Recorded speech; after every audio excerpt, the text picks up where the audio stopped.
Hi, I'm Jason Inman. I like to read comic books. And I'm Ashley Victoria Robinson. I also like to read comic books. Well, today we're going to do a recap and review of Legends of Tomorrow episode 11 because we like shows that are also based on comic books. So let's give you a real quick recap and then jump into some Easter eggs. The team goes back to the Old West and they happen to meet Jonah Hex. And of course, Jonah Hex gets them in all kinds of ruckus. So they have to fight, shoot, kill, fight, shoot, and fight some people from the future. Salvation was the name of a town in a 2006 Jonah Hex story. In that storyline, the town was set in Texas. Of course, in this episode, it was set in the Dakotas. When we went into Salvation and we saw the different stores in the town, one of them was Cubert's barber shop. And this is definitely a nod to Joe Kubert, who worked on Jonah Hex in the past and is one of the most famous DC Comics artists of all time. Of course, the biggest Easter egg of all in this episode was probably the fact that Jonah Hex showed up.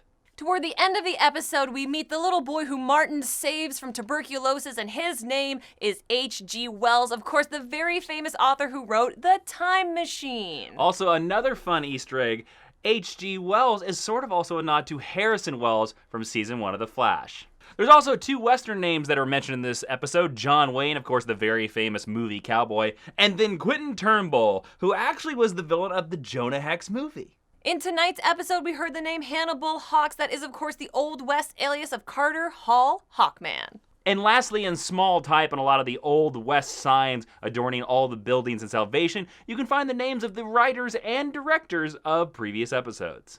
All right, now let's talk about some of the good things we learned in this episode. And the first thing that I want to point out is something that probably doesn't get a lot of praise for Legends of Tomorrow. All right, what is it? That is the music. Blake Neely, the composer of tonight's episode, he completely recomposed the Legends of Tomorrow music into a spaghetti western Ennio Morricone feel. And it was awesome. Loved it. When they first started slow motion walking into the town, at first I didn't realize that it was the Legends theme, and then I heard it and I was like, oh my god, this is amazing. The music in this episode, bar none, the best music of the season.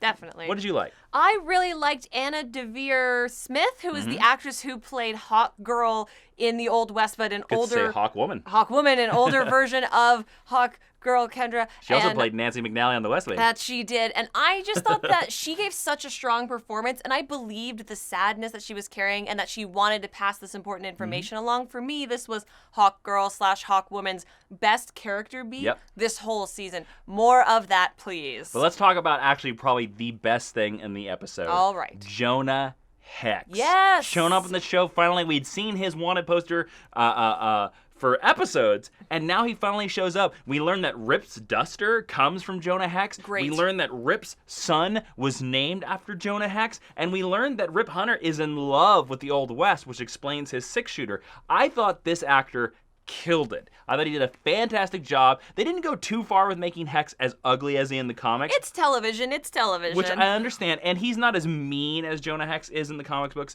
but this was, I think, such a strong episode, primarily because of Jonah Hex.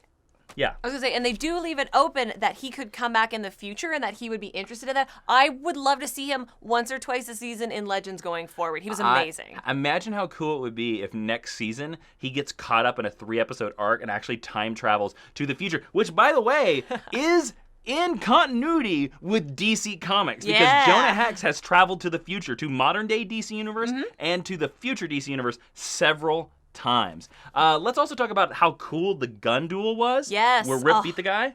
And then did you like it when they started shooting with lasers and fighting all the future tech? I didn't love it. I thought it was a cool moment. Like, it was one of the better fights that I've seen with the animation and stuff, but I liked, they had these great crane shots and like they had the total Mexican standoff look. I was really enamored with that. So when we suddenly hard shifted into the fight scene that we're used to seeing, I was like, oh, but that was really cool. Can we go back to that? Now, lastly, let's talk about the Pilgrim. The Pilgrim is revealed that the Pilgrim's coming after them, and the Pilgrim's going to kill their past selves. Yeah. Now, what do you think about this idea? I'm really interested in seeing the younger, because we saw a little taste of baby Young Mick, Leonard Snart. which was really interesting, and I was like, ooh. Or do you think that was Heatwave? I do think that was Heatwave. Oh, the Heatwave burning burned down his house. Oh, I thought that was young Leonard Snart. No, that's. I'm an idiot. I thought that was Heatwave. I'm an idiot. She's smart. But so like that was really cool, and he kind of looks like Dominic Purcell. He did. So I'm really interested in going and seeing like what was the moment that defined all of them that the writers are going to show to us, and I think it could have some really interesting implications moving toward the end of the season. Yes, I think it's going to play majorly into the season finale for the simple fact that Rip says that she's going to kill you while you're children. Yeah. Now, in the comic books, it is known that Rip Hunter is not Rip Hunter's real name. True. That is a fake name so that nobody can go back into his past and kill him as a child. And you eventually learn that Rip Hunter is actually Booster Gold's son. I think this is going to lead us into, we're going to know Rip's name, and the writers have already teased that we're going to see a beloved DC character in the season finale. I just really needed to be Booster Gold. And I think it's Booster Gold. And I think Booster Gold is going to set up season 2. And because to me, that's where why else would you do this storyline? Well, we just did Jonah Hex. So if Yes. you're going to bring in another time traveler, Booster Gold is the most famous, and he's a very beloved cult figure inside the DC universe. And fun fact, the last time that Jonah Hex traveled through time Was with because Booster Booster Gold.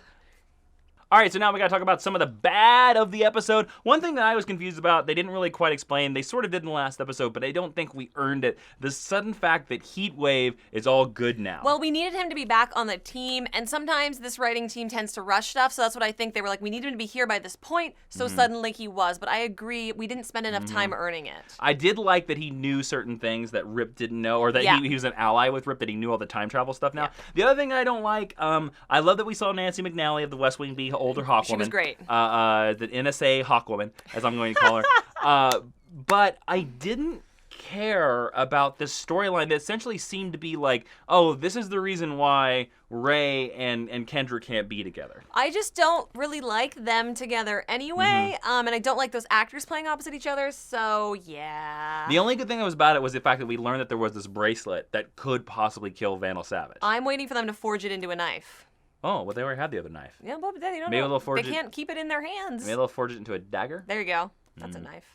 Now we need to give a rating to this episode of Legends of Tomorrow out of a scale of 1 to 5 Captain Coldheads, 5 being the best, 1 being the absolute chilliest, and that means worst. Ashley, what would you rate this episode? I think this was probably my favorite episode of the entire season. I think everybody was on point. We got a lot of really interesting moments, so I am going to give it a full 5 out of 5 Captain Coldheads. I agree. I am also going to give this a 5 out of 5 Captain Coldheads. Listen, I am a huge Western fan. You are. And the minute that you put Legends of Tomorrow in the Old West, I was in. I was probably going to give it a perfect score just for that. Yeah, there were some problems with the hot girl storyline, but they weren't enough to derail the whole episode. No, and I definitely felt, not. I felt having an actor as strong as Anna Smith, Ann Smith, or whatever her name is, I felt that really helped ground those scenes, and so that elevated it for me. I agree.